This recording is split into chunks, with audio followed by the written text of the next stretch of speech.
우리 지난주부터 이제 주기도문 강의를 시작을 했죠. 그래서 오늘 두 번째 시간인데, 지난주에는 제가 이 주기도문 마태복음 6장하고 누가복음 11장에 주기도문이 두 개가 나오는데, 이 주기도문을 한 센텐스 들어가기 전에 주님이 이 주기도문을 제자들에게 또 그 당시 사람들에게 말씀해 주실 그 배경과 상황을 우리 지난주에 같이 한번 살펴봤죠. 그래서 지난주에 나눴던 말씀의 핵심은 유대인들의 기도가 없었던 것도 아니고, 그렇죠? 유대인들도 기도가 있었고, 그들이 그 기도를 통해서 하나님께 자신들의 것을 이렇게 이제 이야기하는 그런 기도가 있었음에도 불구하고, 예수님께서 그 기도를 바라고 원하는 자들에게 어찌 보면 새로운 기도의 방법과 새로운 기도의 내용을 이렇게 주셨는데, 이제 오늘부터 우리가 살펴보는 바에 따르면 개신교인들이 우리가 그냥 저도 참 반성을 하지만 가끔 이렇게 하고, 자, 회의 마치고 주기도문으로 마치겠습니다 이러잖아요. 그래서 하늘에 계신 우리 아버지의 이름이 거룩히 여김을 받으시오며, 그러니까 마치 주기도문을 조금 표현은 죄송하지만 어디 다른 무속인들이 주문 외우듯이, 주기도문에서 다 빼면 주문이 되는데 그냥 입으로 그냥 막 하는 주문 외우듯이 일 끝날 때 이렇게 하는데, 아마 오늘부터 여러분들이 이렇게 저와 같이 하나씩 뜯어보면 앞으로 주기도문 할 때마다 조금 다른 마음이 드실 거라 생각을 해요. 그리고 그렇게 하늘에 계신 우리 아버지의 이름이 거룩히 여김을 받으시오며 이렇게 빨리 되지 않도록 제가 해드릴 테니까 한번 잘 따라오시길 바랍니다. 제가 오늘 드린 유인물에 근데 이제 첫 번째 보면 마태복음 6장에 있는 그 주기도문, 주님 가르쳐 주신 기도하고 누가복음 11장에 나와 있는 주님 가르쳐 주신 그 두 개의 기도를 제가 오늘 그 첫 번째 페이지에 딱 그 보기 좋게 이렇게 정리를 해놨죠. 근데 서로 이 마태복음 6장하고 누가복음 11장에 나와 있는 그 주기도문의 센텐스와 내용이 사실은 크게 다르지는 않고 약간만 다르게 되는데, 중요한 것은 이 주기도문이 구성하고 있는 그 포맷, 형식, 요걸 제가 여러분들과 같이 한번 얘기를 해볼게요. 그 표에 보시면 마태복음 6장이나 누가복음 11장이나 똑같이 다 처음에 뭘로 시작을 하죠? 뭐라고 제가 적어드렸죠? 왼편에 보면 하나님의 이름을 부르죠. 그러죠? 하나님의 이름을 먼저 불러요. 그러죠? 그러니까 마태복음 6장에서는 하늘에 계신 우리 아버지요. 그러나 똑같이 누가복음에서도 그죠? 아버지요. 그러니까 주님이 가르쳐 주신, 제가 이제 먼저 이걸 설명해 드리고 말씀드릴 때, 제일 먼저 하나님의 이름을 부른다라고 하는 거, 그리고 난 다음에 두 번째는 뭐예요? 두 번째는 우리가 기도 그러면 하나님 나 이것 좀 해주시고 병도 고쳐주시고 뭣도 주시고 하나님 아시죠? 이렇게 하는데, 사실은 주님 가르쳐 주신 기도에는 제일 먼저 하나님을 먼저 불러라. 그리고 난 다음에 두 번째는 누구의 일이에요? 하나님의 일을 먼저 구하는 거죠. 그렇죠? 그러니까 마태복음 6장에서는 이름이 거룩히 여김을 받으며 나라의 임하옵시며 뜻이 하늘에 이룬 것 같이 땅에서도 이루어지이다.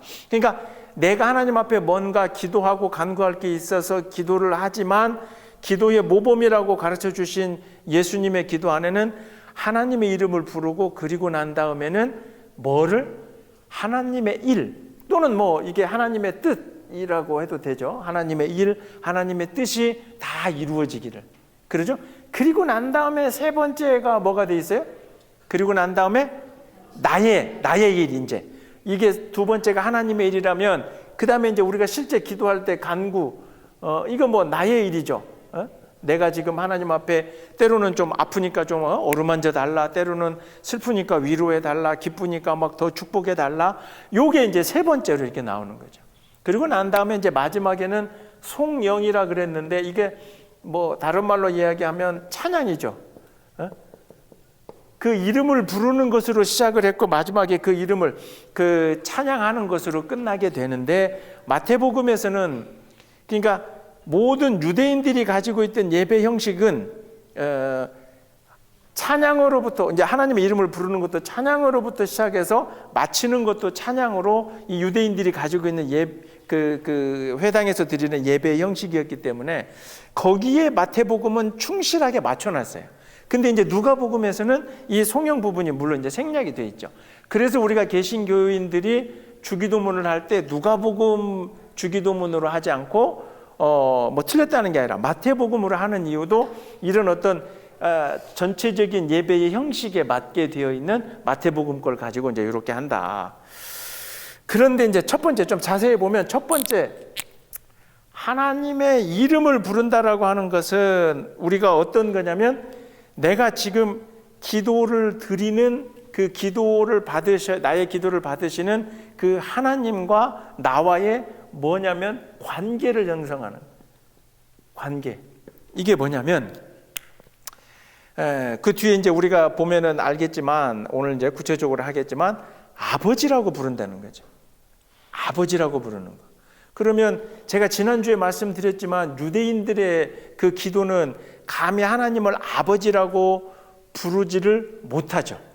지금도 그렇지만 유대인들은 하나님의 이름을 함부로 그렇게 부르지도 못하고 근데 이제 이게 예수님 시대니까 그러니까 하나님을 나의 아버지 오늘 우리는 개신교도들은 그냥 아이고 아버지 뭐부터 시작을 해서 근데 이것도요 저는 목사고 여러분들도 이제 크리스찬이고 우리가 기독교 안에 있으니까 하나님 아버지 아이고 아버지 이게 조금 익숙하지만 제가 이제 다른 그 종교 있는 분들이나 또는 무종교 있는 분들하고 많이 대화를 해보면 야 근데 당신들은 우리 보고 어떻게 그렇게 그냥 아버지란 말이 그렇게 쉽게 나오냐. 그러니까 우리는 이미 하나님 아버지 하나님 아버지 이게 익숙해져서 그냥 아이고 아버지.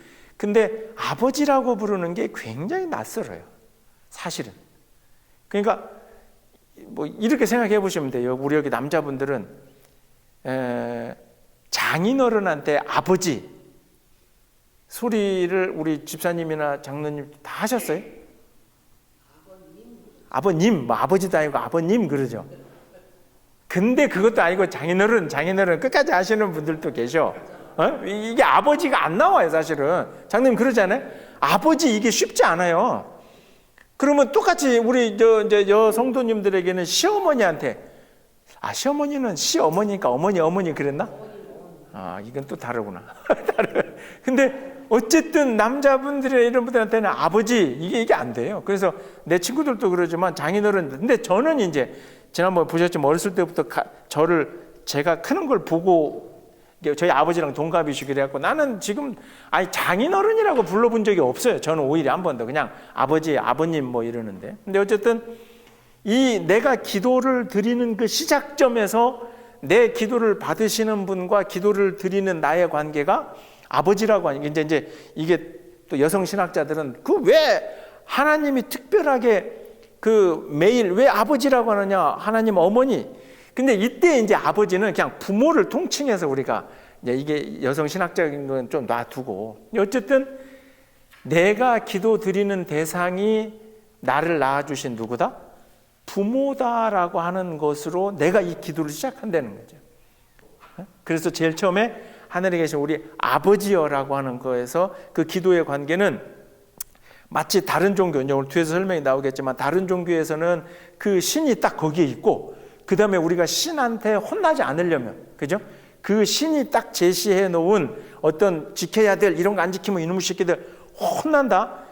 이게 사실은 어떻게 보면 율법의 안에서 계속 또는 다른 종교에서도 그렇게 하는 거지만 우리가 이제 부모 자식으로 또 내가 자식이기도 했고 이제는 또 부모 역할도 해봤지만 내가 이 기도를 시작할 때 하나님을 아버지라고 부르면서 시작한다는 건 우리가 쉽게 넘어갔지만 이거는 이 시대에는 사실은 예수님이 말씀하셨을 때는 혁명이에요. 혁명. 이게 표현이 좀 그렇지만 이거는 혁명이에요. 더군다나 예수님이 자꾸 돌아다니면서 이 제자들에게 내가 하나님의 아들로 왔다라고 하는 것 자체도 제자들을 포함해서 유대인들이 인정을 하고 할 수도 없었지만 예수가 이러는 거죠. 야, 나도 저분을 아버지라고 부를 테니까 이 제자들에게 뭐라 그러니까 니네도 아버지라고 부르라. 이게 단순한 거 아니에요.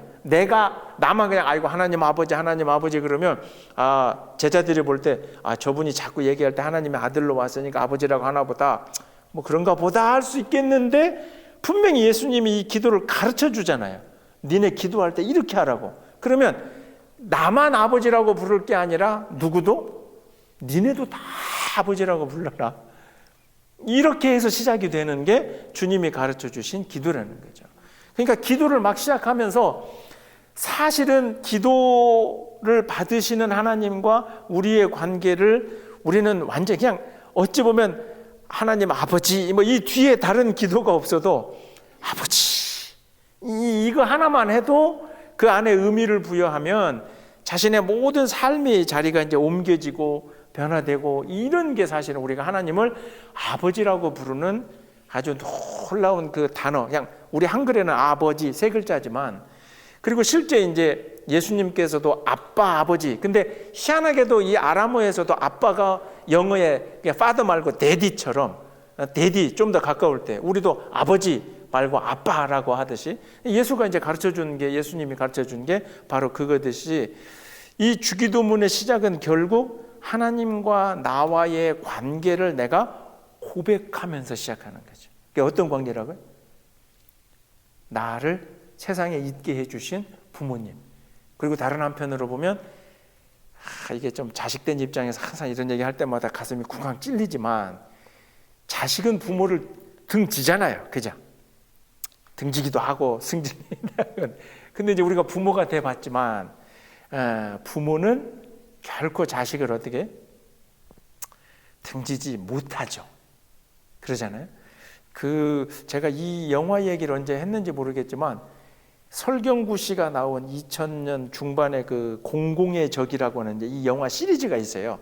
몇 편까지 갔는데, 제가 군목일 때 그 영화 1편에 보면, 뭐 영화 얘기를 하는 게 아니라 거기 이렇게 간단하게 얘기하면, 자식이 유산 때문에 부모를 죽여요. 아주 잔인한 얘기인데 아버지를 죽이고 엄마를 죽여요. 근데 이제 그 사건을 수사하던 설경구가 발견해내는 게 있는데, 그게 뭐냐면, 이제 이 엄마가 막 자식에게 칼을 맞아서 죽어요. 근데 엄마 시체를 이렇게 보니까 옆에 이렇게 좀 찢어져 있어. 근데 그 안에서 이제 이렇게 뭘 발견을 해요. 꺼내 보니까 손톱이 들어가 있는 거예요. 근데 그 손톱이 누구 거냐면, 자기를 찌르던 그 자식이, 이게 이제 왜 그런다 그러더라고. 이거 칼을 잘못하면 찌르면서도 자기 손이 다친다 그러더라고요. 그러니까 그게 뭐냐면, 이게 이제 목까지 들어가 있으니까 엄마가 자식의 칼에 맞아서 죽어가면서 그 자식의 손톱을 삼킨 거야. 왜냐하면 범인이 내 자식이라는 거를 안 들켰으면 좋겠다는 거지. 그러니까 자기는 그 짐승만도 못한 자식한테 칼을 맞으면서 죽어가는데, 이렇게 보니까 그 자식의 손톱이 떨어져 있는 거예요. 그냥 그거를 먹어버린 거예요. 먹어서 삼키다가 이제 여기에 걸려가지고 하여튼. 그 영화의 이제 그 장면을 제가, 그 영화 전체 스토리는 나중에 궁금하시면 한번 보시면 되는데, 그것을 보면서 막 머리를 한 대 콱 맞는 그 충격적이었어요. 그렇지. 근데 이제 오늘 이 시대에는 또 자식을 버리는 부모도 또 있더라고요. 보니까 막 한국에서 PC방가 오락한다고 애를 막 집 방에다가 막 그 강아지처럼 음식만 주고 지는 밖에 나가 술 처먹, 하여튼 이 사람과 짐승이 구분이 없어지는 시대가 되는데, 자 어쨌든 주기도문을 시작하면서 하나님의 이름을 부른다, 아버지라고 하는. 그래서 이건 기도의 문을 열기도 하면서, 이 기도가 전체적으로 이게 내가 누군가에게 올리는 기도가 되는 이유가 바로 내가 하나님을 아버지라고 부르는 그 시작이 이제 하나님의 이름을 부르는 거다. 그리고 두 번째로는 이제 이 주기도문의 전체적인, 또 예수님이 오셔서 보여주신 전체적인 그 일이기도 하지만, 자신의 기도하는 나의 무엇을 이루어 달라고 하기 전에 하나님의 나라, 그러죠? 하나님의 나라, 하나님의 그 나라가 어떻게 우리가 살고 있는 이 땅에 임하게 해주시고, 하나님의 뜻이 하늘에서 이룬 것처럼 땅에서도 이루게 해주시고, 그러니까 이 말씀은 이렇게 놓고 따져보면 결국 기도는 내 것을 하나님 앞에 바라는 게 아니라 하나님의 것이 옳으니, 그러죠?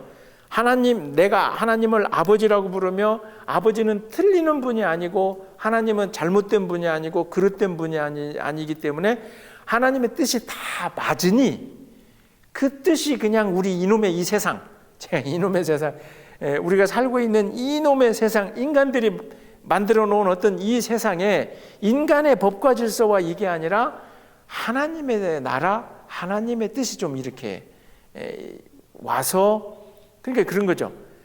그 뒤에 나온 내가 요거 필요하고 요거 필요한데요. 사실은 이게 필요한 것보다 더 급한 거는 하나님의 나라가, 하나님의 뜻이 이 땅에 이루어지면 사실은 이 뒤에 게 없어도 되는 거예요. 이게 없기 때문에 사실은 이제 이 뒤에 나오는 거거든요. 그래서 아버지를 부르고 그리고 난 다음에 이 하나님의 뜻을 먼저 구한다는 건 하나님은 틀리신 분이 아니라는 거죠. 당신이 옳으니 당신의 뜻이 우리 세상에서도 이루어지게 해달라. 그리고 난 다음에 이제 우리가 잘 알고 있는 일용할 양식을 주옵시고 우리가 우리에게 죄진 자를 사해 준 것 같이, 요거는 이제 나의 일인데, 나의 일인데 중요한 건 이거예요. 내가 이걸 이룸으로써 내게 이게 필요한데 이것을 왜 필요하냐면 결국은 그냥 먹고 살아야 되기 때문에 일용할 양식을 주세요. 나 좀 아프니까 좀 건강하게 해주세요. 내가 그걸 하나님께로 허락받아서 나로만 끝나는 게 그게 기도가 아니라는 거죠. 그러니까 네가 그렇게 왜 필요하냐? 예를 들면 물질을 좀 주세요. 건강을 좀 주세요. 좀 뭐 어떻게 좀 해주세요. 그럼 하나님은 우리한테 물어보는 거죠. 너 그거 가지고 뭐 하려고? 이게 중요한 거예요. 내가 그냥 지지리도 가난하고 어렵고 힘들게 살았으니까, 내가 이렇게 교회에 헌신했으니까 나한테 좀 물질에 좀 축복을 주세요. 그럼 하나님 물어보요. 그거 가지고 뭐 하려고? 나도 좀 어디 가서 좀 놀러 다니고 나도 좀 어디 가서 좀 건강 좀 주세요. 너 그 건강한 거 가지고 내가 이거 몸이 이렇게 아파가지고 지금까지 다니지 못한 그 구경도 좀 해야 되고요. 하나님 나라 가기 전에. 그렇게 해서 우리의 물질이나 건강이나 이런 걸 구하는 게 아니라, 그래서 이제 나중에 이제 일용할 양식도 나오지만 내가 하루 동안에 그 써야 될 양식, 그런데 결국 그런 것은 뭐냐면 결국 하나님의 나라가 그리고 하나님의 뜻이 이루어지는 것을 내가 그걸 좀 봐야 되겠고, 그리고 그것에 합당하게 그 일이 되게끔 하는데 나도 조금이나마 내게 지금 이렇게 필요합니다.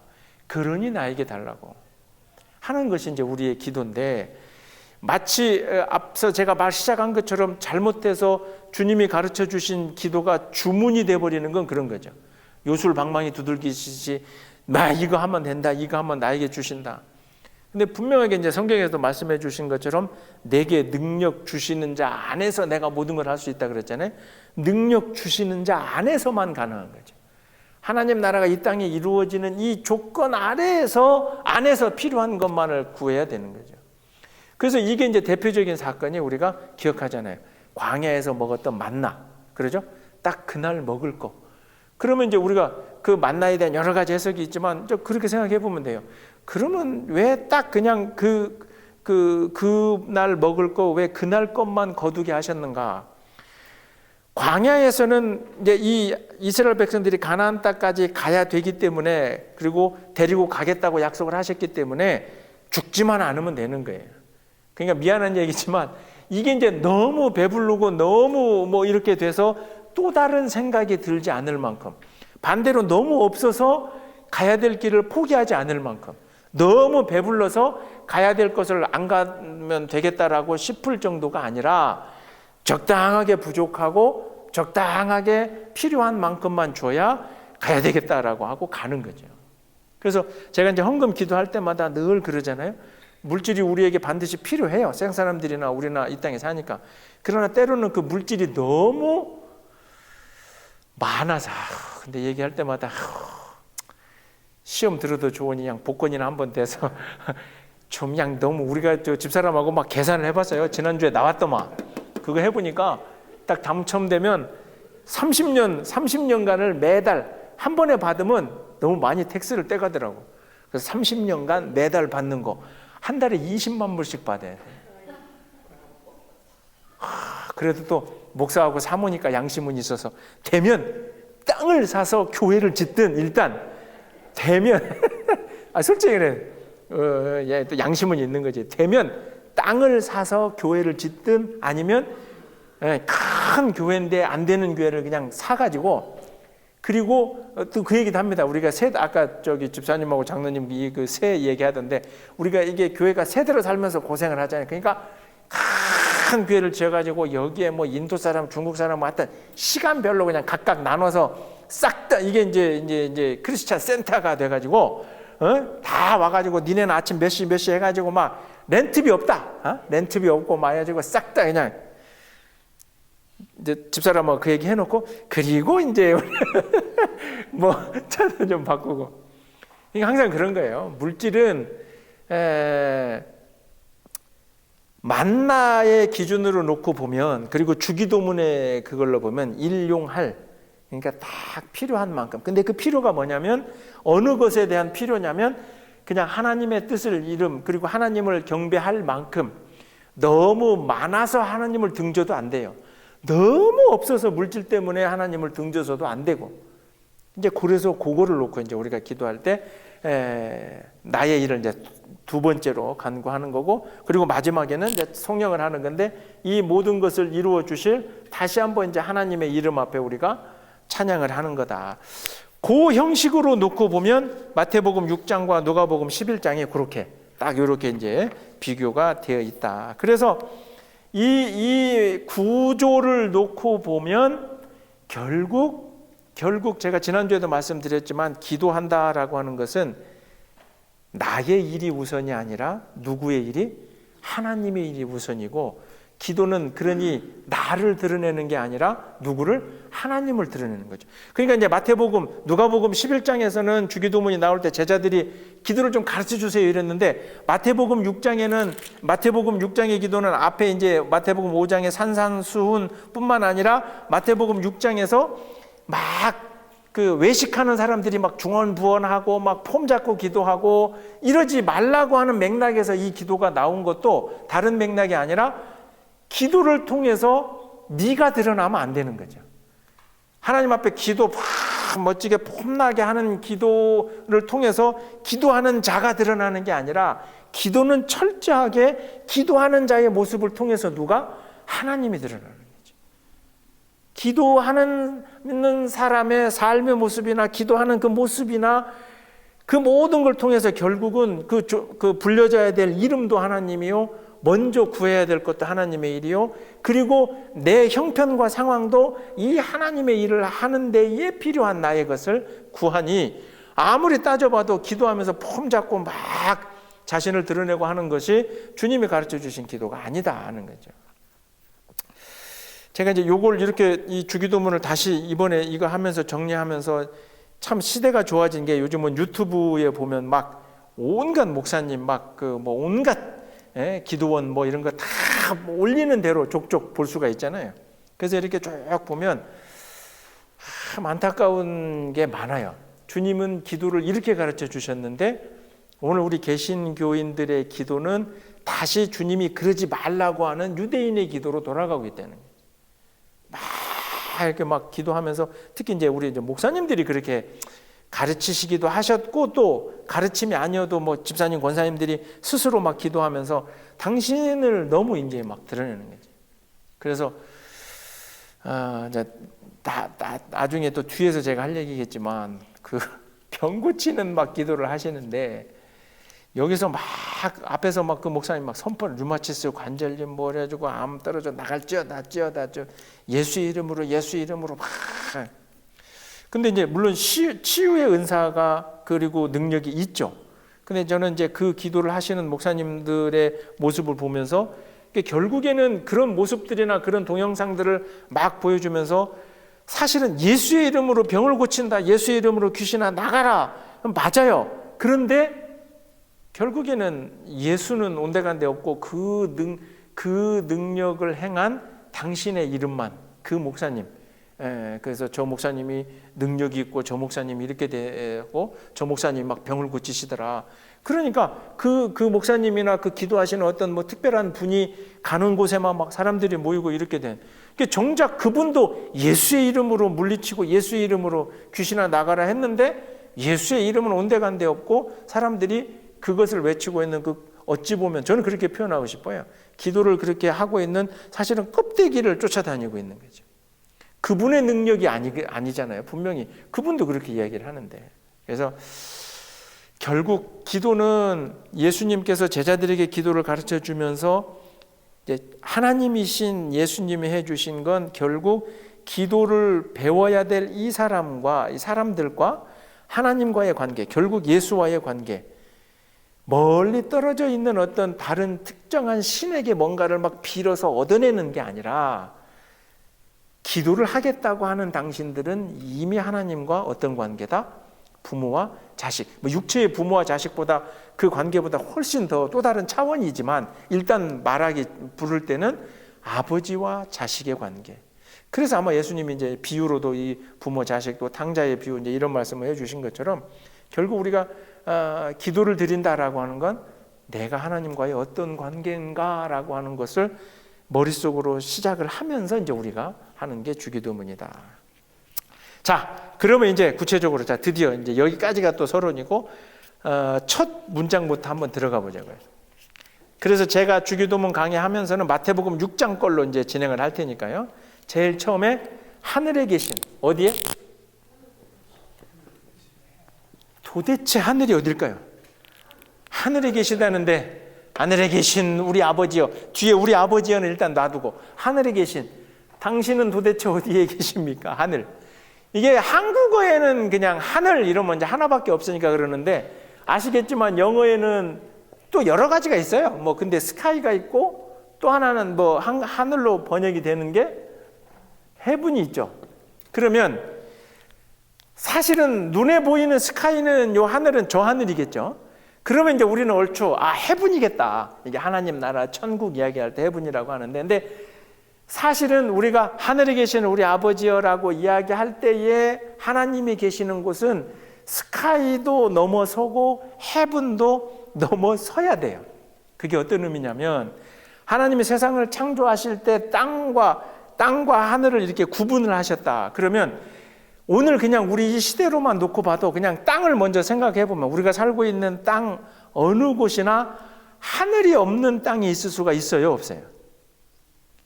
하늘이 없는 땅, 안 보일 수는 있지. 지하에 들어가면 하늘이 안 보이니까. 근데 안 보인다고 해서 하늘이 없는 게 아니잖아요.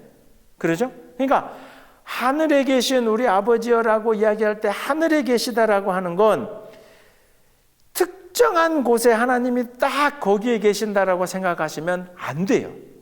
왜냐하면 하늘이라고 하는 그 표현은 어떤 표현이냐면 하늘이 없는 땅이 없는 것과 마찬가지로 이 세상 모든 곳이라고 보면 되는 거예요. 근데 그건 또 어떤 의미냐면 그러니 기도하는 나의 마음속이나 나의 생활 속이나 내 생각 속이나 내 모든 곳 속에서도 같이 계시는 하나님을 고백할 때 하늘에 계십니다라고 우리가 그렇게 고백하는 거예요.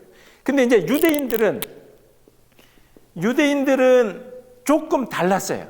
이분들의 생각에는 이 헤븐이라고 그리고 시대적으로는 역사적으로는 이제 이 스카이 그러나 지구가 둥글고 이 밖에 우주가 있고 우주가 중심이고 지구가 돈다 이런 게 이제 밝혀지기 전까지도 마치 옛날 사람들은 특히 예수님 시대 유대인들은 하나님은 계셔야 될 곳이 딱 정해져 있어요.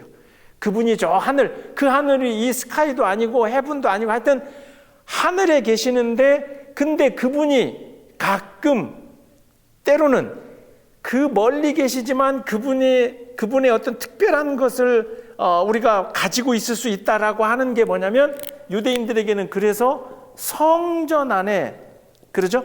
성전 안에 저 안쪽에 들어가면 우리가 얘기하는 지성소라는 곳에 하나님이 모세에게 말씀해 주신 율법 그 돌판 그리고 이제 아론의 이렇게 지팡이 그러니까 특별한 곳에 가서야만 하나님을 만날 수 있는 거예요. 그리고 여기는 이제 아무나 들어갈 수 없고 그러니까 이제 일반 성전에는 제사장들이 들어가서 제사를 대신 드리지만 지성소 안에까지 들어갈 수 있는 제사장은 제사장 중에서 대제사장만. 그리고 이 안에는 뭐 1년에 한 번, 두 번만 들어가서 그때는 개인의 죄가 아니라 이스라엘 전체의 죄를 회개하는 제사를 드릴 때 저 안에까지 들어갔어요. 그러니까 유대인들은 하나님의 이름을 거룩히 여기고 그 이름을 잘못 부르면 죽을 것 같고 막 두렵고 떨리는 마음이 있긴 해요. 그런데 그분들의 마음속에는 하나님이 특정한 곳에, 특정한 장소에, 그래서 그것을 이제 우리는 성스러운 전이다 해서 성전이라 부르는데, 제가 몇 번 말씀드리지만 예수님께서 십자가에 달려 돌아가시는 그 순간에 이 성전 안에 있는 지성소를 가로 이렇게 구분하던 커튼, 그 휘장이 어떻게 됐다? 찢어졌다 그랬잖아요. 결국 이 이야기는 예수 그리스도의 십자가 죽으심, 사실은 이곳이 하나님이 오신 곳이 되고 이곳이 하나님이 우리에게 보여주신 곳이 되고 이곳에서 일어난 사건 때문에 죄송한 얘기지만 우리에게 더 이상 성전은 필요 없는 거예요. 근데 유대인들은 아직도 지금 지난주에도 전쟁 얘기를 했지만 그 예루살렘 가지고 지금 싸우고 있는데 거기에 제3성전을 이스라엘이 건립을 하겠다. 그러면 진짜 이제 그쪽은 완전 전쟁터가 될 건데, 이 유대인들의 마음속에는 아직도 하나님은 특정한 곳에, 아직도 하나님은 특별한 곳에 특별한 어떤 물건이나 특별한 걸 통해서만. 근데 우리 예수 그리스도의 십자가 죽으심을 믿고 고백하는 우리 개신교도들에게는, 그래서 조금 생각이 있으신 목사님들은 교회도 성전이라고 부르지 말라라고 하는 얘기도 해요. 더 이상 우리에게는 예수님의 십자가 죽으심으로 우리에게는 제사가 필요 없어졌어요. 그리고 그렇다 보니까 제사를 드리는 성전도 이제는 필요 없어졌어요. 그러니까 바울이 얘기하잖아요. 우리 각자 한 사람 한 사람이 우리 안에 성령님이 계시는 우리가 뭐다? 우리가 다 한 사람이 성전이 될 수 있다는, 그 표현이 성전이라면 우리가, 왜? 우리 안에 성령님이 계시니까 그 개념이 되는 거죠. 그래서 하늘에 계신 우리 아버지다라고 내가 이렇게 고백하는 거는, 하늘에 계시는 우리 아버지 하면서 저 위를 쳐다볼 게 아니라 하늘에 계신 우리 아버지여라고 하는 이 하늘을 이야기하면서 우리는 이제 눈을 어디로 돌려야 되냐면 나 자신에게로, 그 이야기를 하고 있는 나에게, 내 지나왔던 살아온 시간, 그리고 지금 이 내 마음속에 겉으로는 기도를 하고 있지만 내 안에 가지고 있는 이 잡다한 생각 속에 하나님이 이것을 다 알고 계시고 이 안에 계신다는 거죠. 그리고 위안이 되는 것은 하나님이 계시지 않을 곳이 없다라고 하는 것은 내가 이후로 어떤 삶을 살고 어느 곳에 가고 어떤 일을 만나게 되더라도 하나님은 나를 그냥 혼자 네가 알아서 해가 아니라 나와 함께 하시겠다는 거죠. 그러니까 하늘에 계신 우리 아버지요, 그 하늘은 앞으로 그 하늘을 이야기할 때마다는 뭘 생각해야 되냐면 나를 다시 돌아보는 거죠. 내 자신에게. 그러니까 나와 함께 하시는 하나님, 내 모든 것을 아시는 하나님, 감추고 싶었지만 감출 수 없이 다 바라보고 계시는 하나님, 아버지, 그렇게 할 때 하늘에 계신. 근데 이제 요 하늘에 계신 걸 이야기를 하면서 제가 그 유인물에 적어 드린 것처럼 다른 종교에서는 이걸 어떻게 보냐면, 제가 지금 금방 말씀드린 것처럼 하늘은 특정한 곳이 아니라 모든 곳이라고 하는데, 여기서 잘못하면 이단이 돼요. 여기서 잘못하면, 잘 보세요. 제가 거기 첫 번째 적어 드린 게 이단이 아니지. 타 종교에서 이제 신을 바라볼 때 범신론이라는 게 있어요. 이건 뭐냐면 모든 사물 안에 신이 다 있다는 거죠. 근데 저랑 얘기가 비슷하잖아요. 잘 보세요. 모든 사물 안에 자연현상이나 이 모든 것 안에 자연의 질서나 이 법칙이나 이런 거 안에 다 신이 있다. 앞서 목사님이 한 얘기하고 특정한 곳이 아니라 모든 곳이 계신다고 같은 거 아니냐. 근데 중요한 건 이 범신론에서는 그러기 때문에 모든 걸 신으로 여기라는 거죠. 그 예를 들면 돌멩이도 여기 있는 이 돌멩이의 이 안에도 우주의 질서, 이제 표현은 비슷해요.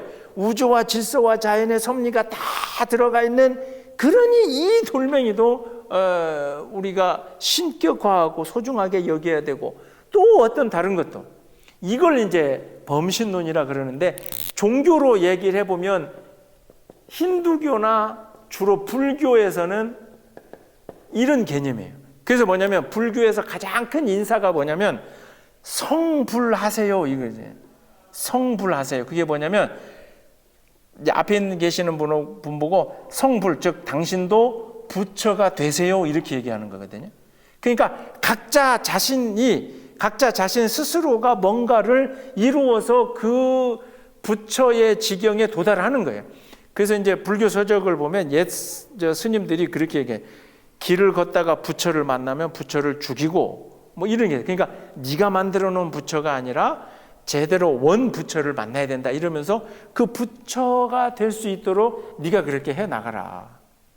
왜? 모든 삼라만상 우주 안에 다 그 불성 부처가 될 수 있는 그게 있기 때문에 그렇게 된다 하는 게 이제 범신론이에요. 또 하나는 제가 이거 얘기해 놓고 구분을 해 드릴게요.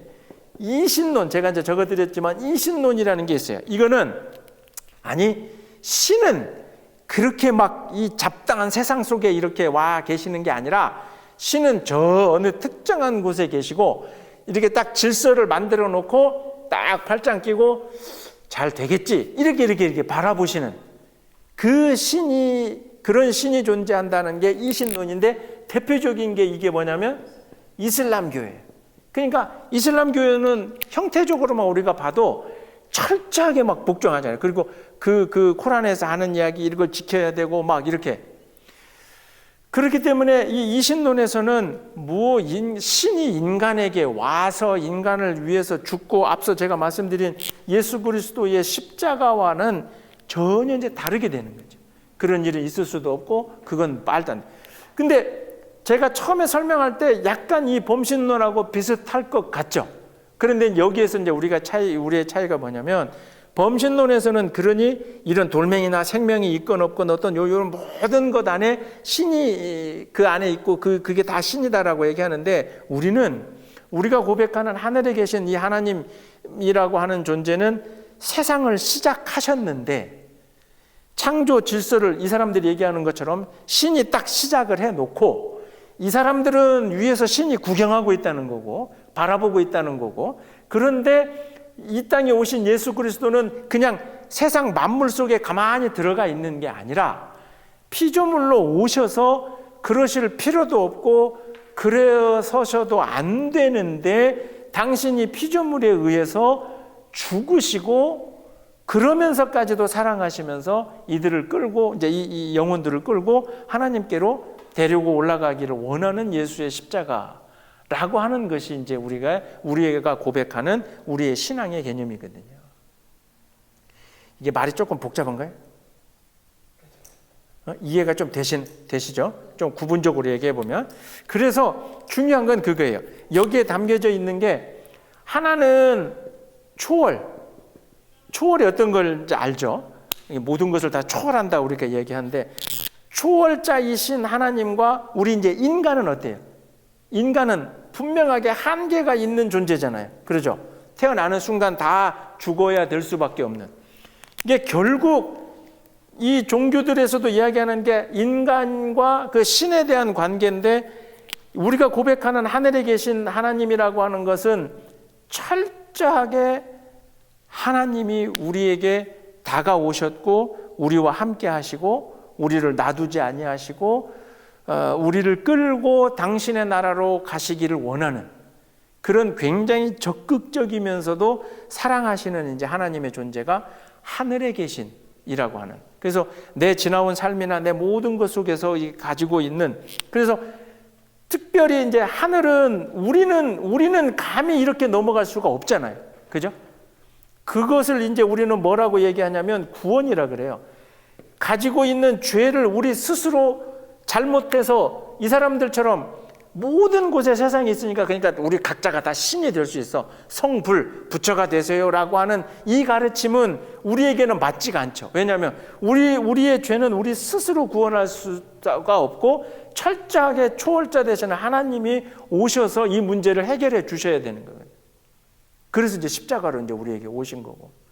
그래서 하늘에 계신이라고 하는 고백을 할 때 우리는 분명한 한계가 있는 존재지만, 그러나 우리의 모든 한계를 극복시켜 주실 그분이 우리에게 오셔서 우리와 함께 하시고 우리를 이렇게 인도하실 그 하나님으로 고백하는 것이 하늘에 계신이라고 하는, 제일 앞에 하늘에 계신이라고 하는 이제 고백을 할 때마다 여러분들이 머릿속에는 하늘에 계신이라고 할 때마다 마음이 뜨끔뜨끔 해야 돼요. 왜? 아이고, 지난주에 내가 무슨 짓을 했나? 아니, 지금 이렇게 기도하는 이 순간에도 내가 어떤 마음을 가지고 있나? 그걸 모르시는 분이 아니라는 거지. 다 알고 있고 다 하고 있다라고 하는 것을 고백하는 것이. 그래서 제가 이제 그 유인물에도 그 출애굽기 3장 12절에 모세를 하나님이 부르실 때 뭐라 그러죠? 반드시 내가 너와 함께 있으리라. 그 다음에 마태복음 1장 23절에도 임마누엘이라 하라, 예수의 이름을 앞으로 태어날 그 임마누엘이라 하라. 근데 그 임마누엘의 뜻은 뭐냐면 하나님이 우리와 함께 계시다 할 때 그게 임마누엘이잖아요.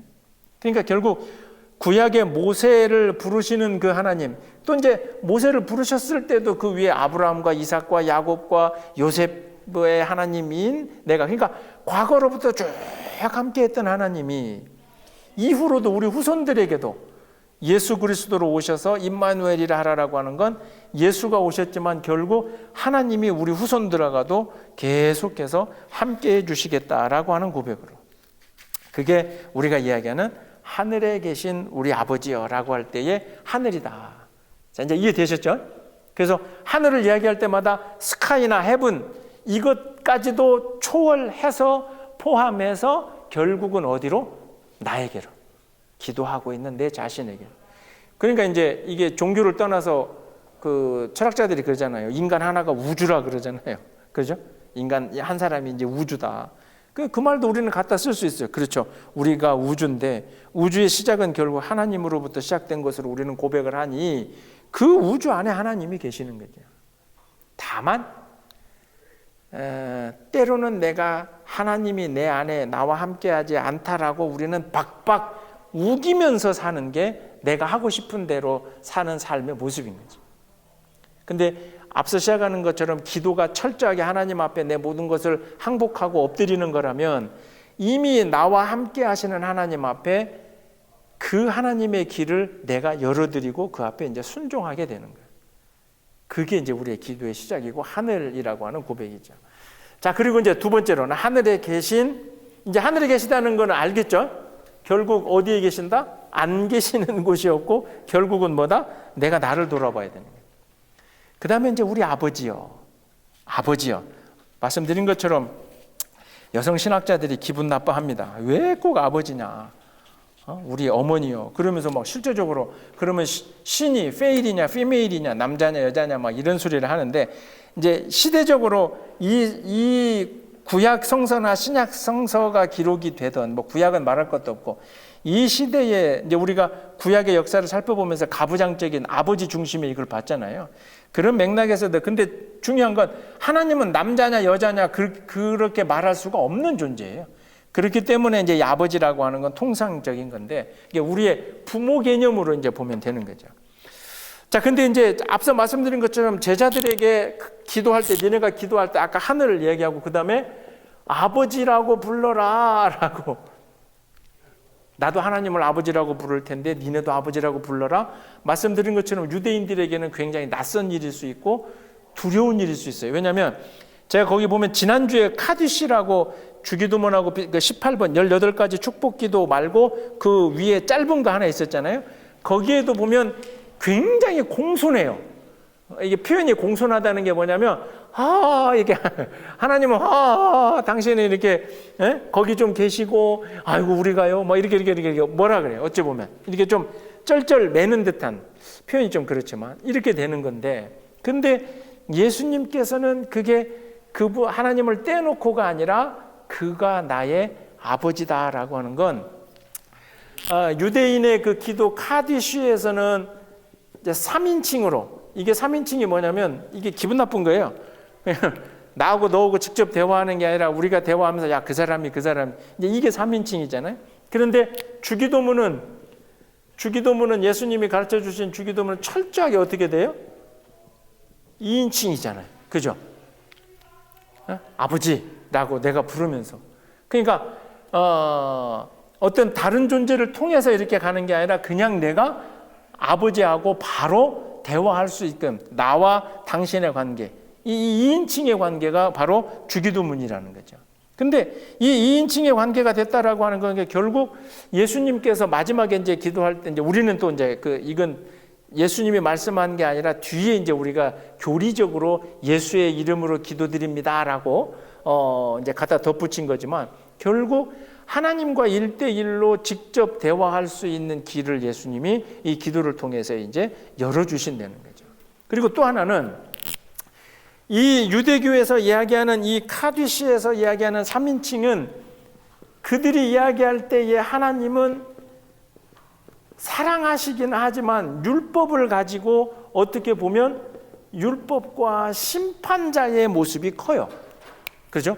율법을 잘 지키면 이렇게 되고 율법을 안 지키면 이렇게 되고. 그러나 예수님이 2인칭으로 직접 아버지라고 부르면서 이야기하라라고 할 때에 우리가 하나님을 아버지라고 부르는 순간 우리에게는 율법과 심판이 아니라 뭐가? 사랑이라는 거죠. 사랑. 그래서 제가 아까 말씀드린 것처럼 부모는 자식을 아이고 내가 부모니까 자식을 사랑해야지라고 하는 목적이나 의무를 가지고 사랑하는 게 아니라 그건 배운 적이 없지만 그리고 막 내가 의식적으로 자식 새끼들을 사랑해야지가 아니라 희한하게 이놈의 자식들은 말을 안 들어도 놔지게 된 순간 사랑이 되잖아요. 그죠? 결국 그 얘기는 이 유대인들이 드리는 그 기도에서는 하나님의 이게 뭔가 좀 내가 삐끗하고 어긋나면 이놈의 혼을 낼, 그래서 그 하나님 앞에 우리가 혼날 수 있다. 이게 이제 우선이에요. 근데 뭐 그런 부분이 전혀 없다는 게 아니라 그게 우선인데 주님이 가르쳐 주신 기도에서는 그 하나님은 너를 사랑하실 수밖에 없는 존재라는 거죠. 네가 혹 무슨 일을 했어도. 그러니 우리가 죄를 짓거나 뭐 나쁜 짓을 하고도 하나님 앞에 언제든지 회개하고 돌아올 수밖에 없는, 그래서 이제 탕자의 비유라고 하는 것에서 우리가 깨달을 수 있는 게 내 입장 쪽에서는 처절하게 혼나야 되고 뭐 이렇게 아이고 내가 우리 아버지한테 죽을 죄를 졌다 뭐 이건 우리 판단일 수 있지만 하나님의 사랑의 관점으로 보면 껴안지 않으실 자식이 없다는 거죠. 그러니 결국 주님이 가르쳐 주시는 하늘에 계신 우리 아버지여라고 하는 이 아버지라고 하는 그 개념을 자꾸 예수님이 말씀해 주셨던 것도 이제 네가 고백하는 하나님과 너의 관계를 어떤 당위성, 율법, 심판, 혼나는 거 이렇게만 바라보지 말고 그는 너를 사랑하지 않을 수 없는 존재다라고 하는 존재로 보려는 거죠. 그래서 제가 드린 그 유인물에 보면 거기 2번 우리 아버지여의 4번 이 땅을 다스리고 심판하는 하나님 존재에서 유대인의 존재에서 자식을 사랑하실 수밖에 없는 어떤 존재로 사랑의 존재로 이렇게 변화되는 게 하늘에 계신 우리 아버지요. 그리고 이제 그래서 바울도 로마서 8장 15, 16절에 그렇게 얘기하잖아요. 이제는 우리가 영을 받았으니 그 영을 통해서 하나님을 뭐라고? 아빠, 아버지라고 이제 우리가 부를 수 있게 된다. 그래서 우리가 하나님의 자녀된 것이다.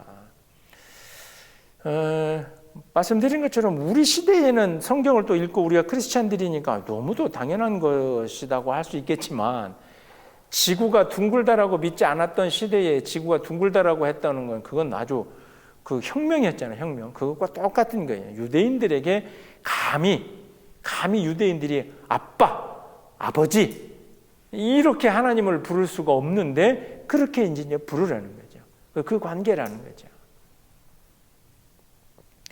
다만 이제 마지막에 이사야서 1장 2절과 3절에 보면 하나님이 이사야에게 이제 그런 얘기를 해줘. 그렇게 내가 이 자식들을처럼 사랑하고 이렇게 자식과의 이스라엘을 내 자식으로 여겼지만 이 민족이 그 이사야 1장 2절 3절에 보면 소나 소나 나귀도 그 주인을 아는데, 그죠?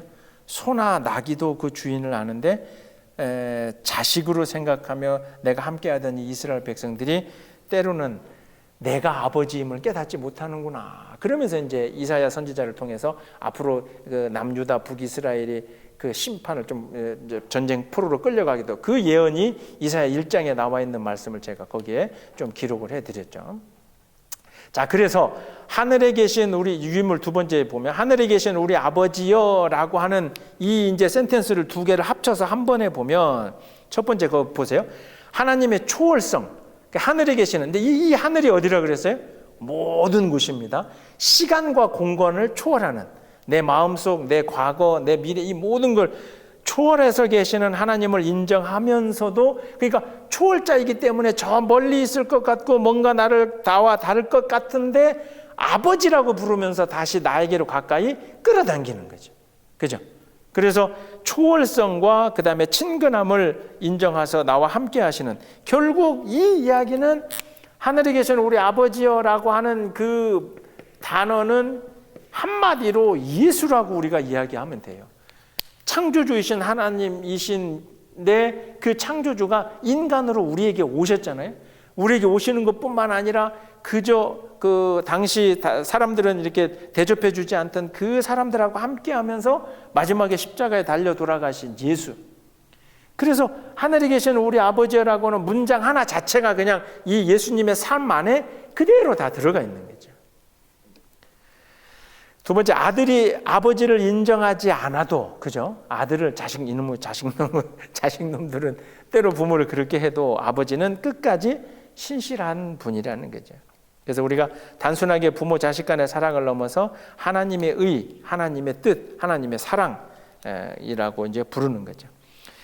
그러면서 내가 하나님을 아버지라고 부른다라고 할 때는 누가복음 12장 32절에 있는 것처럼 적은 무리여 무서워 말라 너희 아버지께서 그 나라를 너희에게 주시기를 기뻐하시느니라. 이건 뭐냐면 하나님을 우리가 아버지라고 부르는 순간 아버지가 누릴 모든 것이 나의 것이 된다는 거죠. 아버지가 계획하시고 아버지가 뜻하시는 모든 것이 내 것이 된다는 거죠.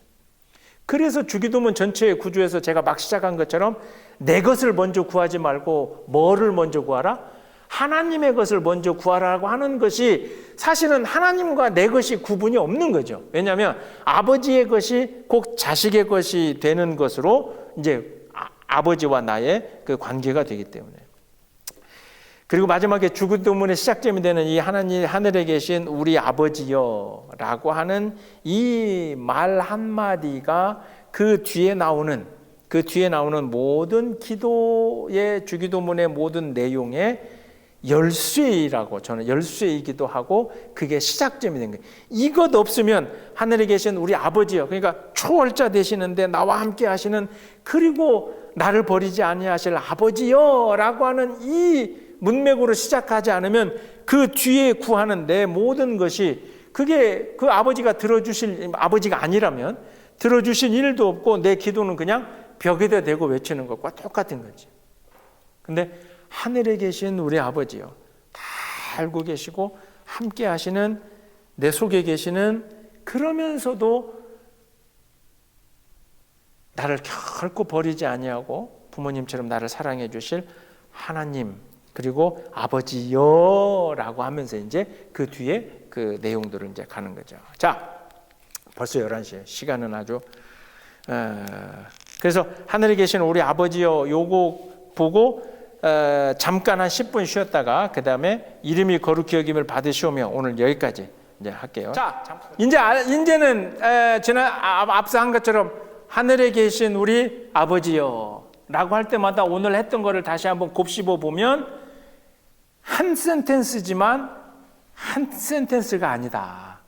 하늘에 계신 우리 아버지여, 없는 곳이 없으신, 그리고 나를 버리지 아니하고 나를, 그러니까 요거 한 문장으로도 이제 우리가 그 신앙 고백이 될 텐데, 그렇게 그 하늘에 계신 우리 아버지여라고 하는 그 이름을 부른 다음에 그 다음에 두 번째가 뭐예요? 이름이 거룩히 여김을 받으시오며. 그러면서 이제 우리는 하나님의 하나님의 이름에 대해서 이야기를 해야 되잖아요. 근데 구약 성경에서도 하나님은 특히 이제 출애굽기 3장에 제일 처음에 인간들에게 하나님이 당신의 모습을 드러낼 때 모세가 그렇게 얘기를 해요. 하나님, 당신의 좀 이름을 가르쳐 주시면 내가 가서 내 백성들한테 야야야 이런 하나님이 이렇게 하셨다 할 텐데 이름을 좀 가르쳐 주세요라고 하셨을 때 구체적으로 하나님은 당신의 이름을 딱 따로 이렇게 정해서 주는 게 아니라 출애굽기 한번 볼까요? 3장을 한번 보세요. 출애굽기 3장 15절에서부터 13절 15절을 보면 출애굽기 3장 13절 한번 보세요. 인간인 모세가 하나님, 그러면 내가 백성들한테 가서 하나님 이름을 뭐라고 해야 됩니까? 그래서 출애굽기 3장 13절 읽을게요. 모세가 하나님께 아뢰되 내가 이스라엘 자손에게 가서 이르기를 너희의 조상의 하나님이 나를 너희에게 보내셨다 하면 그들이 내게 묻기를 그의 이름이 무엇이냐 하리니 내가 무엇이라고 그들에게 말해야 됩니까? 하나님 이름을 좀 가르쳐 주세요. 그러니까 14절에 하나님이 모세에게 이르되 나는 스스로 있는 자이니라. 또 이르시되 너는 이스라엘 자손에게 가서 이르기를 스스로 있는 자. 그러니까 하나님의 이름을 좀 알려달라 그러는데 하나님이 하신 말씀은 다른 우리가 생각하는 특별한 이름이 아니라 이름을 묻는 그 모세의 질문에 하나님은 당신의 그 존재 자체 스스로 있는 것이 내 이름이다. 그러면서는 15절에 하나님이 한 말씀 더 하세요. 3장 15절에 보면 출애굽기 하나님이 모세에게 이르시되 너는 이스라엘 자손에게 이르기를 이렇게 너희 조상의 하나님 여호와 아브라함의 하나님 이삭의 하나님 야곱의 하나님께서 나를 너에게 보내셨다 하라.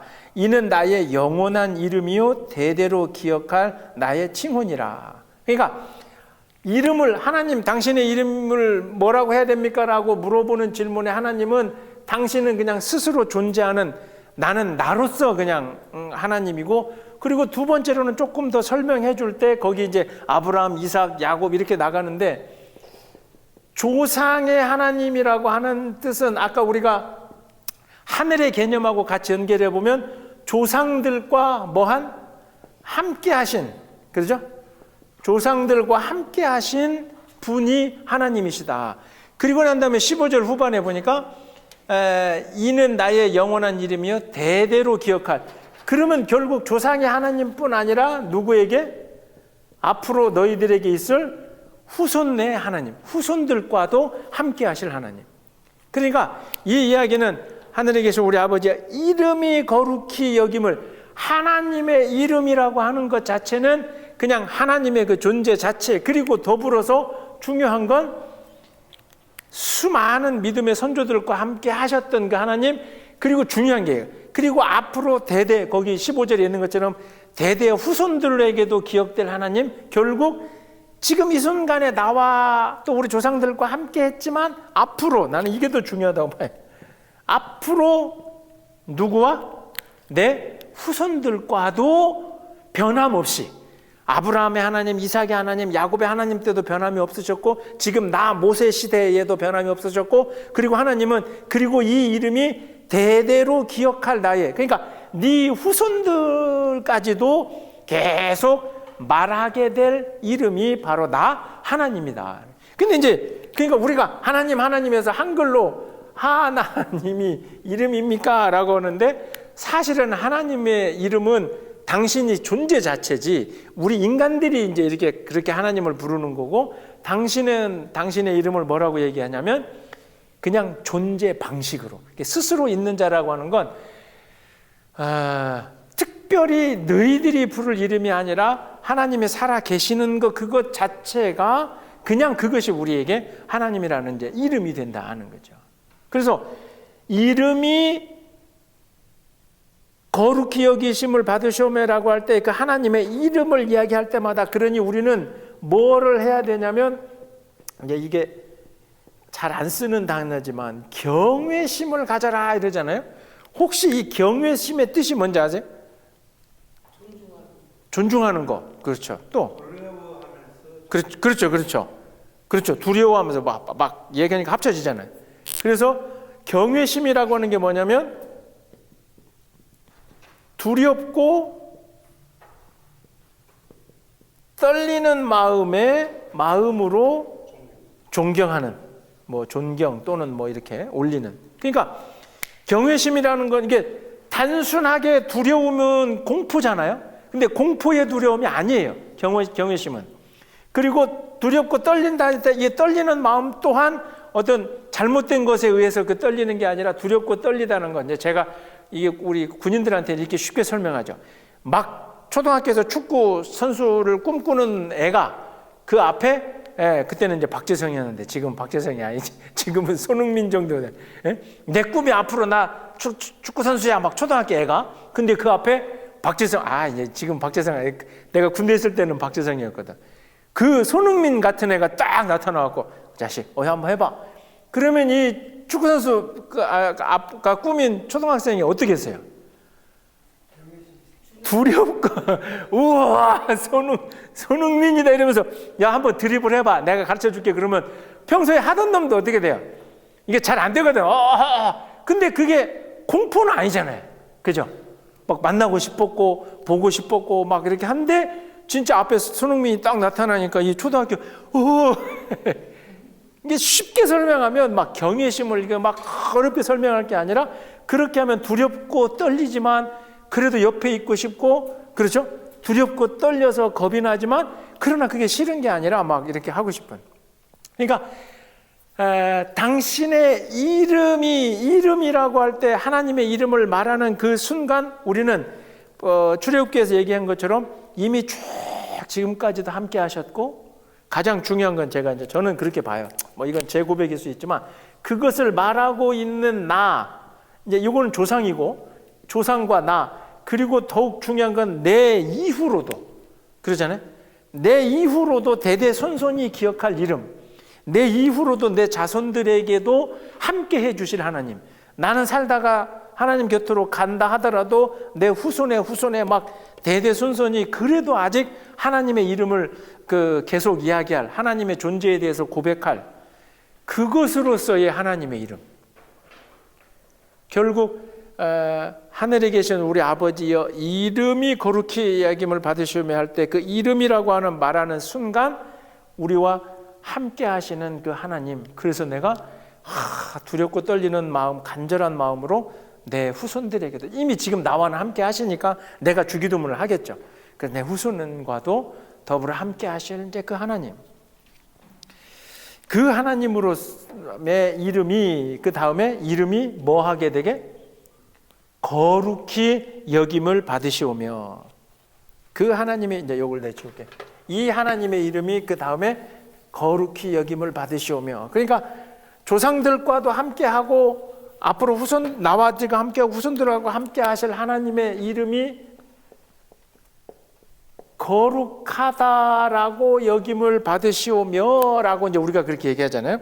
그랬을 때 여기서 중요한 개념이 이제 우리의 그 거룩성이 나오는 거냐. 뭐냐면 하나님의 이름이 거룩하다라고 할 때 지금 앞에서 이 기도를 막 시작하면서 뭐라 그랬어요? 우리가 하나님을 뭐라고 부른다 그랬어요?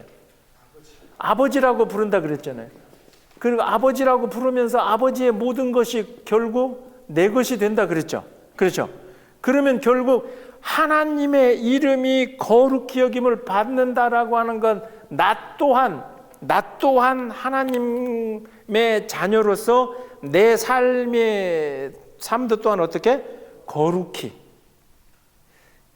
그러니까 이건 단순하게 하나님만, 아까 얘기했던 그 이신론처럼 이슬람교에서 이야기하는 것처럼 신은 저쪽에 있고 우리는 그냥 막 하나님만을 찬양하고 이렇게 아니라 우리는 이미 하나님을 아버지라고 뗄 수 없는 관계로 불렀으니 하나님의 이름이 거룩해지기를 원한다라고 하는 건 그의 자녀된 우리의 삶도 또한 어떻게?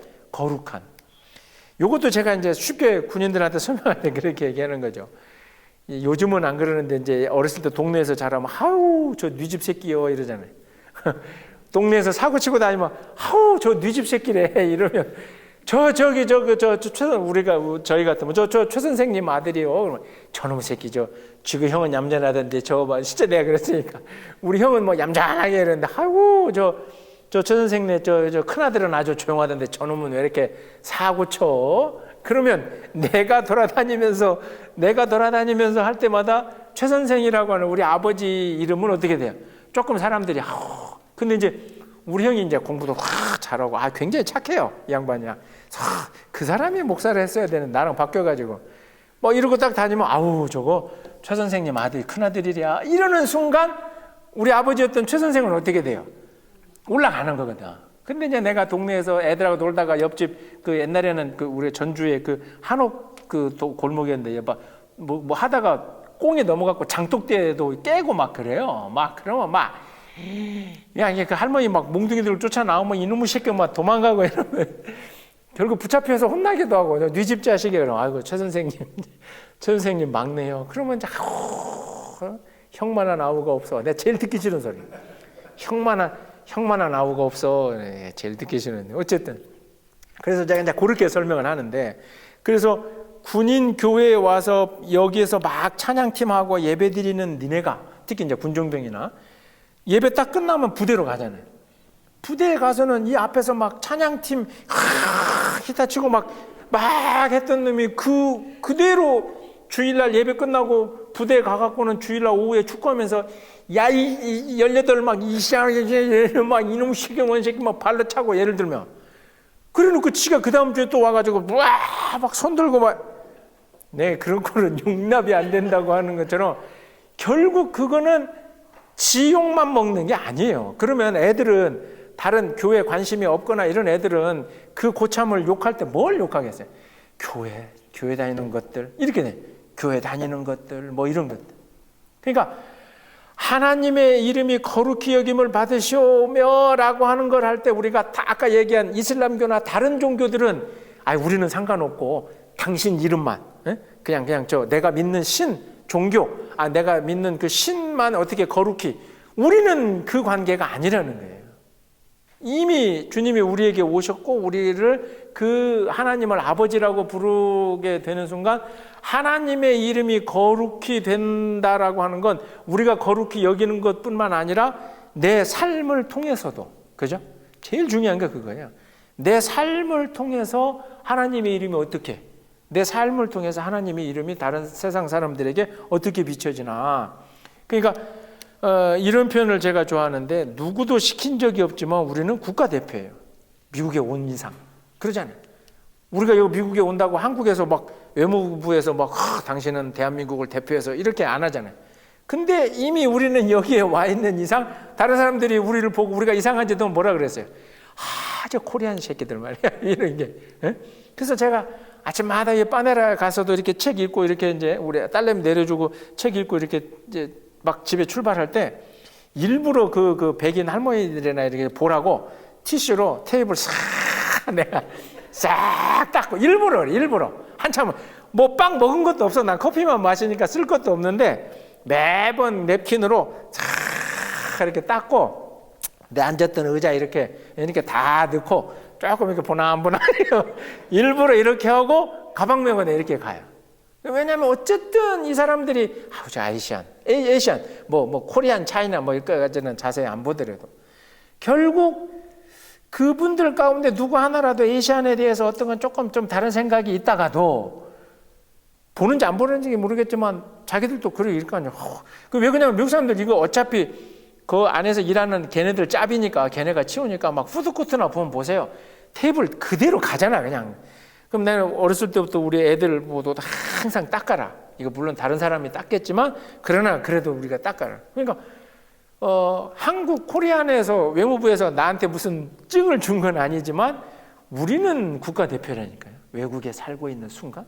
그러면 하나님의 나라를 사모하고 있고 그 나라가 이 땅에 오기를 우리가 기도도 하고 있고 언젠가 우리가 그 나라에 갈 것으로 고백하고 있으면서 육신의 생명을 허락받은 이 시간 동안 살고 있는 이 세상에서 결국은 나 혼자만 골방에 처박혀서 하나님을 이름을 거룩히 막 두렵고 떨리는 마음으로 야훼 하나님 소용없는 거예요. 빛과 소금인 것처럼 내가 밖에 나가서 내 삶의 어떤 조그마한 모습을 통해서 말 한마디를 행동 하나를 통해서 저 사람이 목사라더니 저 사람이 집사라더니 저 사람이 권사라더니 그래도 말 한마디라도 그러면 결국 밖에 나가서 막 예수 믿으라고 하나님 믿으라고 전도 안 해도 그게 뭐가 되는 거예요? 결국 내 스스로는 하나님의 이름을 높이는 거고 나를 통해서 다른 이들도 하나님에 대해서 새롭게 바라보는. 그래서 언젠가 말씀드린 것처럼 제일 제가 안타까워하는 게 막 교인들이 이렇게 우르르 한국 식당 가서 음식 나오기 전에 막 목사님 서가지고 막 기도 막 촤 하고 이제 음식 가져왔는데 이제 막 먹으면서 막 그 서빙하는 그 아주머니한테 막 이 음식이 막 이게 뭐냐고 뭐 맛이 있네 없네부터 시작을 해가지고 막 이게 뭐 막 불평을 하고 막 그러면 밥 먹기 전에 막 할렐루야 하고 막 주여 막 이거 기도해놓고 그냥 아니 식당이 맛이 없을 수도 있죠. 맛이 없을 수도 있고 그럴 수도 있고 그러면 그래도 소곤소곤 알고 이 집은 좀 맛이 없나요? 뭐 이렇게 해야지. 그거를 막 이제 여기 미국에서는 제가 별로 그런 걸 못 봤지만 한국에 있을 때 그래서 군복 입고 있으면서 이제 여집사님들이 뭐 금요일날 뭐 여전도 뭐 이렇게 연합구역 예배하고 밥 먹으러 가자면 저는 절대 이제 안 갔는데 그냥 나 군복 입고 있어서 안 갈 테니까 당신들께 아니면 교회에서 먹자 이러는데 그 이유 중에 하나가 그런 거예요. 특히나 이제 다 여자분들이고 내가 군복까지 입고 있어. 그러니까 민가인들 눈에는 그게 굉장히 신기한 거예요. 평일날 낮에 금요일날 연합구역 예배 이런 거 드리고 이제 여전도 회원들하고 같이 이제 밥 먹으러 가자 그러면 나는 군복을 입고 있고 다 아줌마들이고 잘 모르는 사람들은 저 군인은 좀 뭐 하는 놈이지 이제 이런 거 있잖아요. 안 그래도 시선을 받는데 거기다 대고 또 막 이제 식사 나오기 전에 막 또 내가 예를 들어 군복 입고 막 기도를 해요. 이러면 얼마나 관심의 대상이 되겠어요. 자, 얘기가 좀 빗나갔지만 그래서 결국 하늘에 계시는 우리 아버지여 이름이 거룩히 여김을 받으시오며 라고 할 때 그 하나님의 이름에 대해서 이야기하려면 그 이름을 부르고 있는 나도 그 이름 안에 하나님의 이름 안에 들어가는 거예요. 이게 이제 표현이 너무 그 신에게 대한 하나님께 그게 아닌가 모르지만 저는 분명히 성경에서 바울이 이제 우리 각자라면에게 성령이 우리 안에 계셔서 우리가 이미 거룩한 성전임을 그 이야기를 놓고 보면 하나님이 이제 우리 안에 함께 하신다는 건 하나님의 거룩함이라는 건 나 또한 거룩해져야 되는 것. 그러면서 제가 이 마지막 페이지에 네 번째 여기 요거 조금 문장이 여러분이 어려울 수 있는데 제가 그렇게 적어놨어요. 근데 우리의 거룩함은 거룩함이라고 하는 것은 그냥 어떤 그 추상적인 이런 거 있었잖아요. 근데 제가 거기다 그렇게 적였죠. 단순하게 추상적인 게 아니라 물리적 개념이다. 이게 무슨 의미냐면 물리적이라고 하는 건 실제 어떤 물체, 움직임 이런 거거든요. 이게 어떤 거냐면 추상적인 거룩함이 아니라 물리적 움직임이라고 할 때 이 물리적은 내가 살고 있는 장소. 그러니까 이게 뭐 동네가 아니라 내 삶의 영역. 가지 말아야 될 곳과 가야 될 곳, 있어야 될 곳과 있지 않아야 될 곳, 그죠? 하지 말아야 될 일과 할 일, 이런 것으로부터가 세상 사람들과 우리가 구별되지 않으면 그러면서도 나는 거룩 하나님 이름을 거룩히 높인답니다라고 하는 건 안 되는 거예요.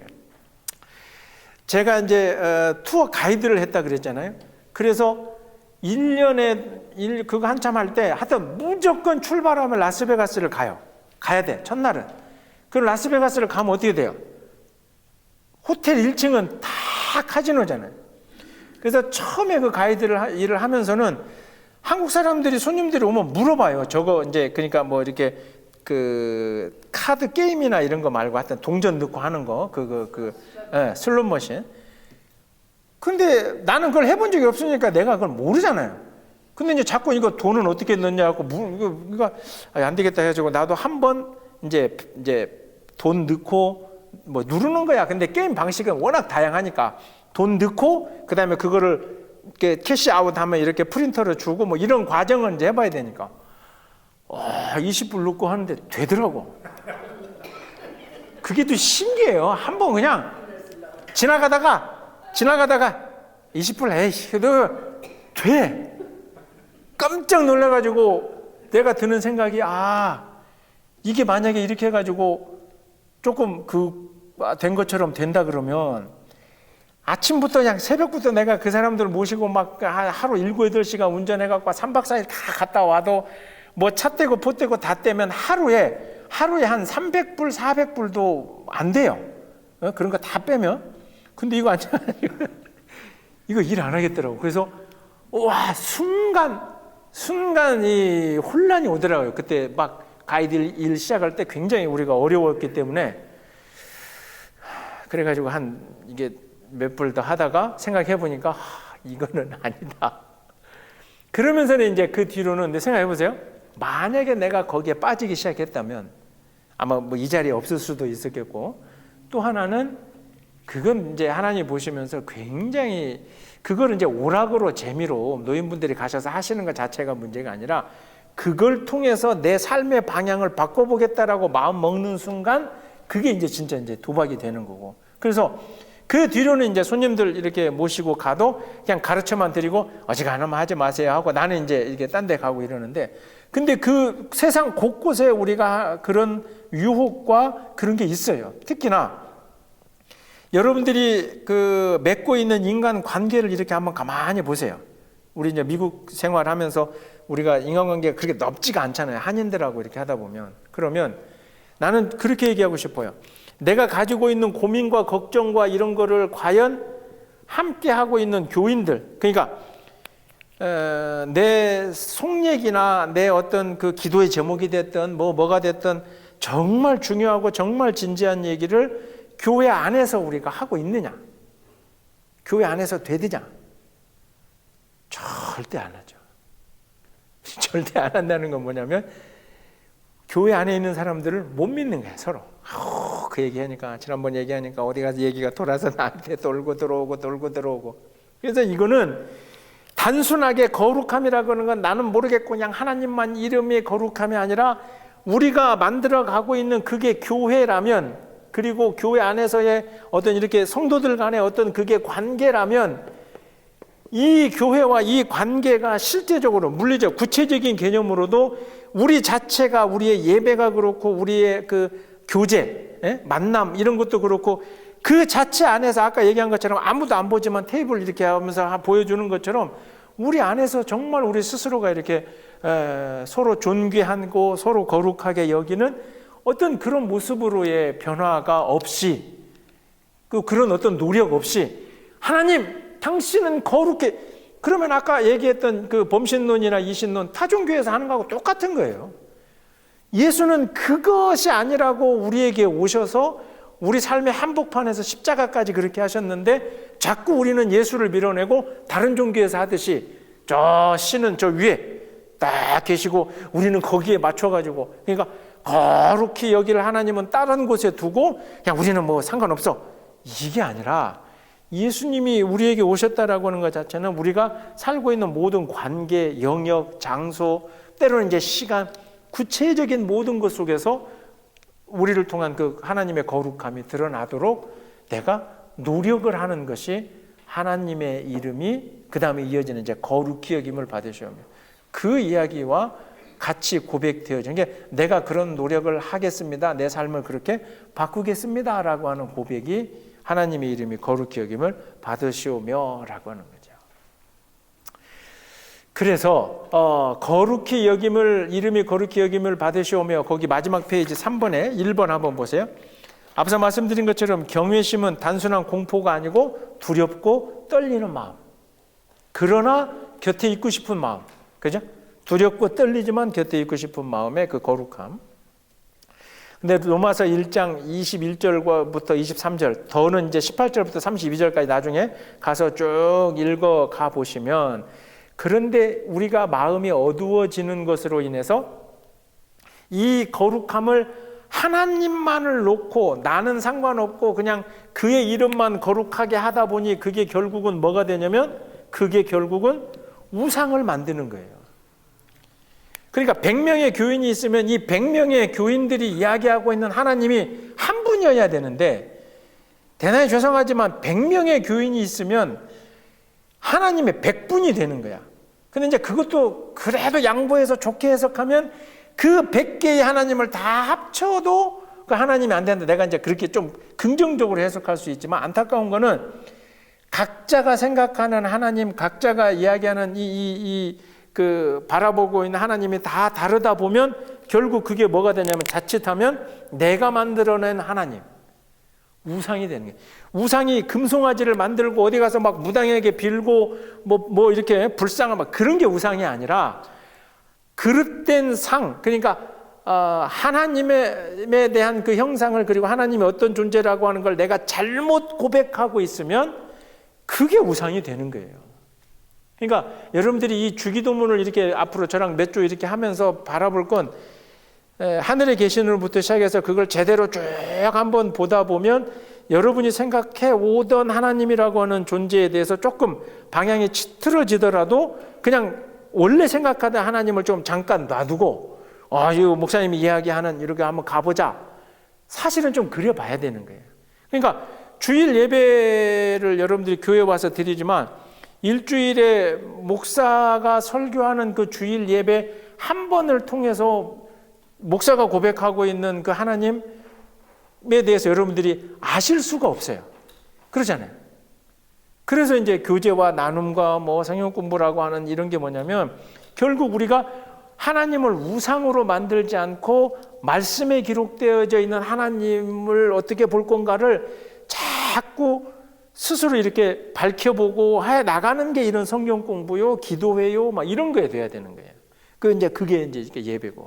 그래서 거룩히 여김을 받으시오매라고 할 때에 여러분이 생각하고 있는 그 하나님 상도 한번 표현이 좀 죄송하지만 잠깐 한번 내려놓고 내가 믿는 하나님에 대한 생각하고 최인승 목사가 생각하는 하나님이 다르다, 틀린 게 아니라 그걸 다 합쳐도 그 하나님을 우리가 온전히 말할 수 없는데 자꾸 이거지 이렇게, 그러니까 왜 출애굽에서 달리는 경주마는 눈 옆을 이렇게 가린다 그러잖아요. 이게 눈 가리개로 겁이 많아서 딴 데 못 가게 해줘요.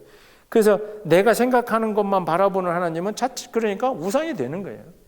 이스라엘 백성들이 뭐 하나님을 몰라서 우상을 만든 게 아니고 자기들이 생각하고 자기들에게 뭔가를 해주기를 바라는 그 상을 만들어내니까 결국은 우상이 되잖아요.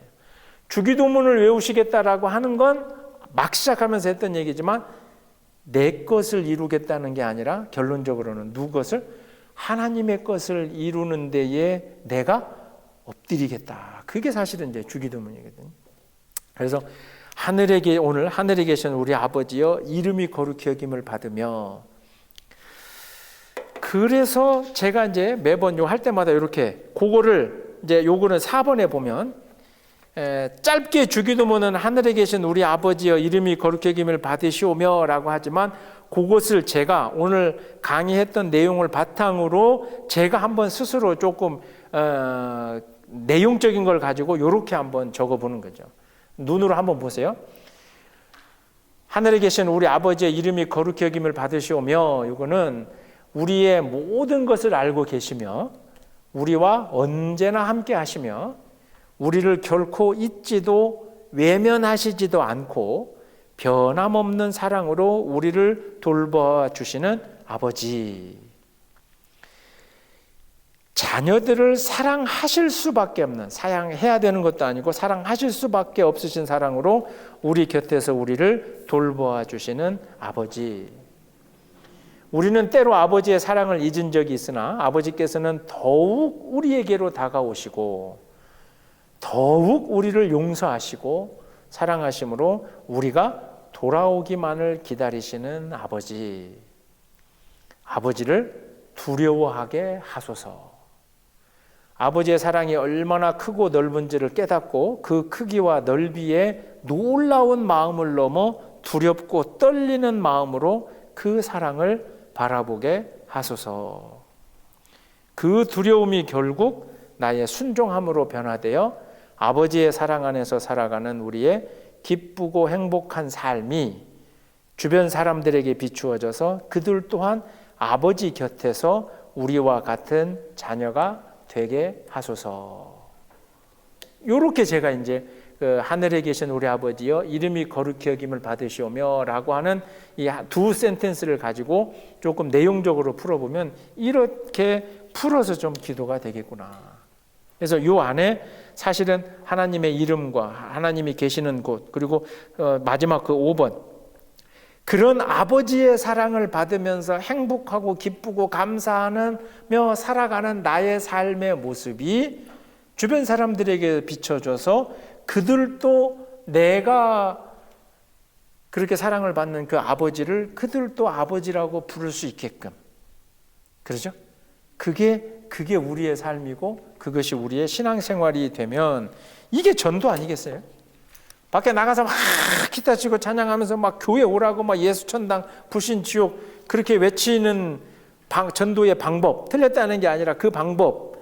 그러나 우리가 할 수 있는 상황과 여건에서는 내가 이런 아버지의 사랑을 받고 있으니 내가 너무 감사하고, 그러니 그 기쁘고 감사하고 행복한 그 내 삶의 모습을 통해서 다른 사람들도 살짝 우리 곁에 와서, 야, 나도 네가 믿는 아버지, 너의 아버지를 날 좀 소개해 줘 봐라. 당신도 자녀 될 수 있습니다. 그게 전도죠. 그게. 이 시대는 뭐 여러 번 설교에서도 말씀드렸지만 지금 우리가 살고 있는 21세기에는 예수에 대해서 우리가 전도할 때 더 이상 인포메이션, 정보가 없어서 예수의 이름을 듣지 못해서 예수 안 믿는 사람은 없어요. 그러잖아요. 앞으로 아직도 뭐 아프리카 오지에는 뭐 인터넷이 없어서 예수를 모를 수도 있지만 여러분 주변을 보세요. 예수 모르는 사람이 어디 있어요? 미국 사람은 예수 안 믿어도 성탄절이 뭔 날인지는 알잖아요. 크리스마스는. 인포메이션이 없어서 예수를 안 믿는 게 아니에요. 누가 없어서 예수를 안 믿냐면 인포메이션이 아니라 위트니스예요. 이게 뭐죠? 증인. 그렇죠? 단순히 증인되라는 게 입으로 그냥 나 예수가 이런 사람이다 그 증인이 아니라 위트니스인데 자신의 삶으로 이 생활이 행복해야죠.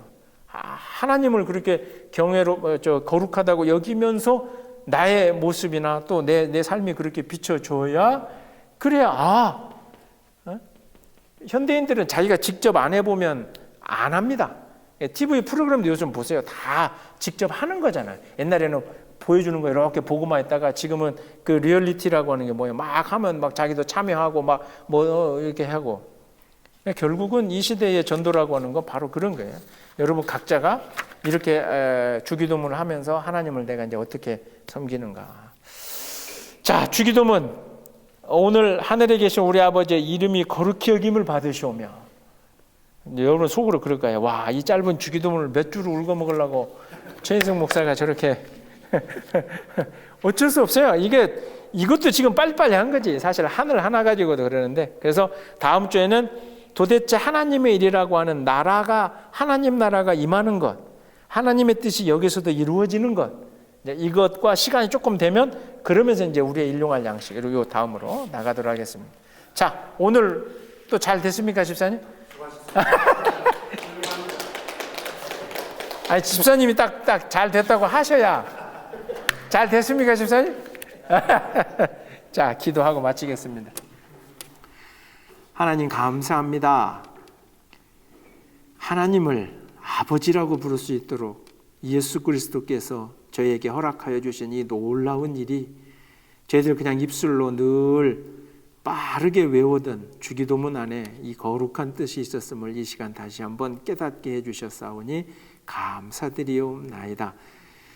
무엇보다도 저희들의 삶 가운데서 과거나 지금 현재나 앞으로 미래의 우리 후손들까지도 하나님이 그냥 놔두지 아니하시겠다고 하는 그 사랑의 손길에 저희들 의지하게 하여 주시옵고, 그 돌보시는 하나님의 손길 안에서 저희와 저희의 후손들과 세상 모든 사람들이 하나님의 이름을 거룩히 여길 수 있도록 그러한 교회와 저희들의 신앙의 모습이 되게 하여 주실 줄 믿으며 이 모든 말씀 예수님 이름으로 기도드리옵나이다. 아멘. 감사합니다.